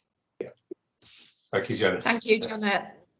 Yeah, it will literally be for the 3 months. So the Cerner Go Live at the moment is expected to be in March. So we're furiously trying to get everybody through the required training so that we can actually go live. So as soon as that's done, or as soon as those people have done that, we will be then expecting them to step up with the mandatory training. Thank you, Sarah. A great point you raised as well, Janet. Thank you. And Karen, would you like to come in, please? Yeah, just to say that it's exactly the same approach we took with adult services and main services when we went live with Cerner a few years back, and we were quite creative with the training. But it's a very similar approach and is in keeping with what we've done in the past. Thank you. Thank you, Karen. Janet, I assume that helps. Yeah. Yes, thank you. Obviously, it's a well-trodden path. There's a plan, and we meet the other legislations so they don't fall by the wayside. Yeah, thank you. Sarah, thank you very much again for attending in person to board and giving us the benefit of your significant insight, of course. So thank you for what you do as well. Very important work. And you have the unanimous support of the board in relation to your 2 suggestions regarding the plan and the pause on training, an appropriate pause subject to reviews. I think we agreed. So thank you very much indeed. Yeah. Thank you, Sarah. Thank you. Thanks. Thank you. So obviously we just took Sarah's paper there at item 12. We do have one other matter in finance and performance to deal with, but may I suggest that we just take 10 minutes and have a leg stretch and an opportunity for a cup of tea.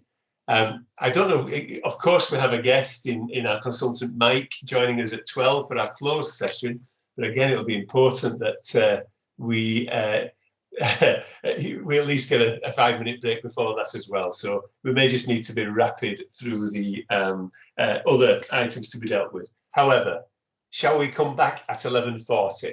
Yeah, I hope 11:32 says on my computer. Let's resume at 11:40 and I'll see you in 8 minutes. Okay. Thanks everybody. Very much appreciated. And great conversations, by the way. Great debate. Thank you.